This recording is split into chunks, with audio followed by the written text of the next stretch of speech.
Top quality और consistent performance के लिए सिर्फ सिल्वर पंप नाम याद रखना।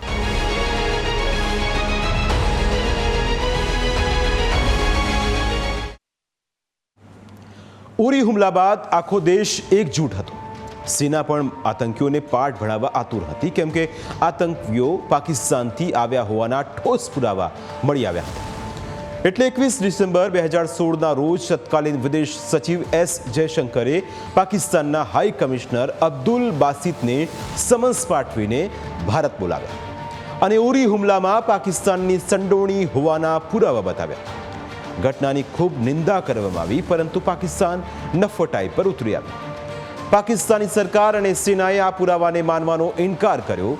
ભારતને એ વાત પહેલેથી જ ખબર હતી કે પાકિસ્તાન પોતાની કાળી કરતૂતો માનવા તૈયાર નહીં થાય, પરંતુ ભારતે એક રણનીતિક રીતે આગળ વધવા માટે જ અબ્દુલ બાસિતને ભારત બોલાવ્યા.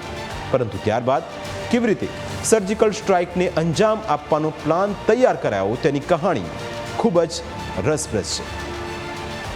ઉરી આતંકવાદી હુમલો થયો તે સમયે ભારતના સંરક્ષણ મંત્રી મનોહર પર્રિકર હતા. પર્રિકર અને આર્મી ચીફ દલબીરસિંહ સુહાગે શ્રીનગર પહોંચીને પરિસ્થિતિનો તાગ મેળવ્યો હતો. તે સમયે લેફ્ટનન્ટ જનરલ સતીશ દુઆ કાશ્મીર કોરના કમાન્ડર હતા, જેથી આ હુમલાની સંપૂર્ણ જાણકારી તેમણે જ સંરક્ષણ મંત્રીને આપી હતી. સતીશ દુઆ આ હુમલાથી ખૂબ જ આક્રોશિત હતા, જેથી તેમણે સંરક્ષણ મંત્રીને કહ્યું કે સર, જો તમે હા કહો તો LOC પાર કરીને આતંકીઓ અને તેમના ઠેકાણાઓની એ હાલત કરીશું જે તેમણે કોઈ ખરાબ સપનામાં પણ નહીં વિચાર્યું હોય. તત્કાલીન ડિફેન્સ મિનિસ્ટર મનોહર પર્રિકરે દરેક બાબતને ધ્યાનમાં રાખીને દરેક શક્યતા વિશે જાણવા માંગતા હતા. તેમણે સતીશ દુઆને કહ્યું કે સરહદ પાર આ ઓપરેશનમાં ત્યાંના કોઈ પણ સામાન્ય નાગરિકનો જીવ ન જાય અને સાથે જ ભારતીય સેનાના જવાનોની પણ જાનહાનિ ન થાય. જેના પર સતીશ દુઆએ જવાબ આપ્યો કે સામાન્ય નાગરિકોની સુરક્ષાની તો ગેરંટી આપી શકાય છે, પણ યુદ્ધમાં સિપાહીઓની જિંદગીની કોઈ ગેરંટી નથી હોતી. પરંતુ ઉરી હુમલામાં ભારતીય જવાનોના દર્દનાક મોતથી મનોહર પર્રિકર પણ આતંકીઓને જડબાતોડ જવાબ આપવા માંગતા હતા, જેથી તેમણે સમજી વિચારીને જ મરાઠીમાં કહ્યું હતું કે બરોબર. જનરલ સતીશ દુઆ માટે આટલો જવાબ કાફી હતો. હવે ફક્ત સરકારના ફાઇનલ જવાબની રાહ જોવાઈ રહી હતી. આ બધાની વચ્ચે સેનાએ જવાબી કાર્યવાહીની તૈયારી કરી લીધી. પ્રધાનમંત્રી નરેન્દ્ર મોદીએ તત્કાલીન ગૃહમંત્રી રાજનાથસિંહ, NSA અજીત દોભાલ, સંરક્ષણ મંત્રી મનોહર પર્રિકર અને આર્મી ચીફ દલબીરસિંહ સુહાગ સાથે એક હાઈ લેવલ ઇમરજન્સી બેઠક કરી. આ બેઠકમાં નક્કી કરાયું કે આ વખતે ભારતીય સેના પોતાના જવાનોની શહાદતનો બદલો સરહદ પાર કરીને દુશ્મનોનો ખાત્મો બોલાવીને જ લેશે. સરકાર તરફથી ફ્રી હેન્ડ મળ્યા બાદ આર્મી ચીફ સરહદ પાર સર્જિકલ સ્ટ્રાઇક માટે જરૂરી જાણકારી મેળવવા લાગ્યા.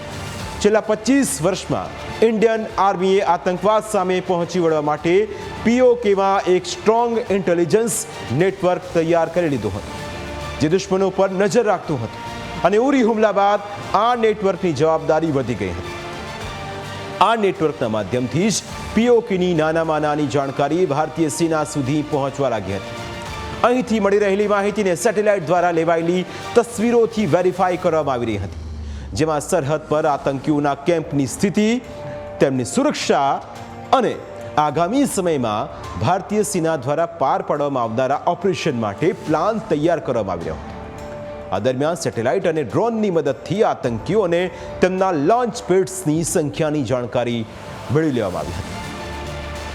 દુશ્મનોની સંપૂર્ણ જાણકારી મેળવ્યા બાદ 9 પેરા સ્પેશિયલ ફોર્સ અને 4 પેરા સ્પેશિયલ ફોર્સના 25 કમાન્ડોને સરહદ પર આ ઓપરેશન અંજામ આપવા માટે તૈયાર કરાયા અને 150 કમાન્ડોને LOCની આ તરફ રહીને પોતાના સાથીઓને મુશ્કેલીની સ્થિતિમાં બેકઅપ આપવા માટે તૈયાર કરવામાં આવ્યા. આ બંને યુનિટને માઉન્ટેન વોરફેર અને કાઉન્ટર ટેરરિઝમ માટે ટ્રેન કરવામાં આવતા હોય છે, જેથી દેશને કોઈ મોટું ઓપરેશન પાર પાડવાની જરૂર પડે ત્યારે તેનું પ્લાનિંગ જલ્દીમાં જલ્દી કરી શકાય.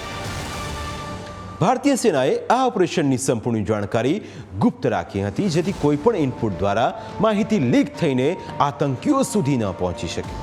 તેના માટે આ ઓપરેશનને કોઈ નામ પણ નહોતું અપાયું. એટલા જ માટે સેના તરફથી સતર્કતા એટલી હતી કે આ ઓપરેશનની તૈયારી દરમિયાન કોઈ પણ અધિકારી પાવર પોઈન્ટ પ્રેઝન્ટેશન પણ નહોતા આપી શકતા. અને જો કમાન્ડોને કોઈ જાણકારીની જરૂર હોય તો તાત્કાલિક ડાયાગ્રામ બનાવીને સમજાવતા હતા અને ત્યારબાદ તેને તરત જ નષ્ટ કરી દેવાતો હતો. ત્યારબાદ કમાન્ડોને પીઓકેની ભૌગોલિક સ્થિતિથી વાકેફ કરવા માટે આ ઓપરેશનની મોક એક્સરસાઇઝ મેપ દ્વારા કરવામાં આવતી હતી. અને આ રીતે ઉરી હુમલાના એક અઠવાડિયાની અંદર ભારતીય પેરા કમાન્ડો આતંકીઓનો સફાયો કરવા માટે તૈયાર હતા. કમાન્ડોની તમામ તૈયારીઓ પૂર્ણ થઈ ચૂકી હતી. કાર્યવાહી કરવા માટે હવે ફક્ત આદેશની જરૂર હતી. પરંતુ આ દરમિયાન યુએનનું સત્ર ચાલી રહ્યું હતું અને આ સત્રમાં ભારતીય વિદેશ મંત્રી આતંકિસ્તાનને જવાબ આપવાના હતા, જેથી આ ઓપરેશનને 3 દિવસ માટે હોલ્ડ રાખવામાં આવ્યું. આ દરમિયાન 26 સપ્ટેમ્બરે રાત્રે સરહદ પાર કરવા માટે મોક ડ્રીલ કરવામાં આવી અને જવાનોને પીઓકેના આતંકીઓના લોન્ચ પેડને ધ્યાનમાં રાખીને તૈયારી કરવા કહેવાયું. આ લોન્ચ પેડ પીઓકેમાં આતંકીઓના એ ઠેકાણા હતા જ્યાંથી પાકિસ્તાન સેંકડો આતંકીઓ ટ્રેન કરીને વર્ષો સુધી ભારત પર હુમલા કરાવી રહ્યું હતું. આતંકીઓના લોન્ચ પેડ્સ પર ભારતીય ગુપ્ત એજન્સીઓની એક અઠવાડિયાથી સતત નજર હતી. કેટલાક લોન્ચ પેડ એકબીજાથી લગભગ 500 મીટરના અંતરે આવેલા હતા.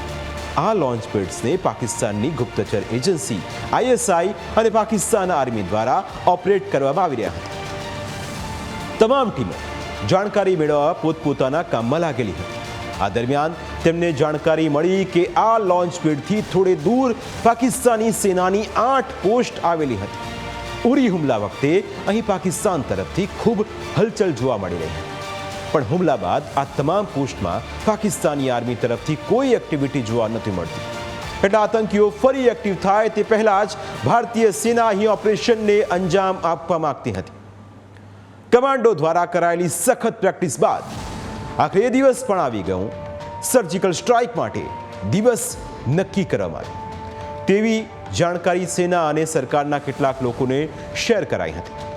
ત્યારબાદ નક્કી કરાયેલા દિવસે કેવી રીતે ઓપરેશન પાર પાડવામાં આવ્યું અને કેવી રીતે ભારતીય સેનાના જવાનો આતંકીઓનો સફાયો કરીને પાછા ફર્યા, આ તમામ બાબતોની વાત એક બ્રેક બાદ.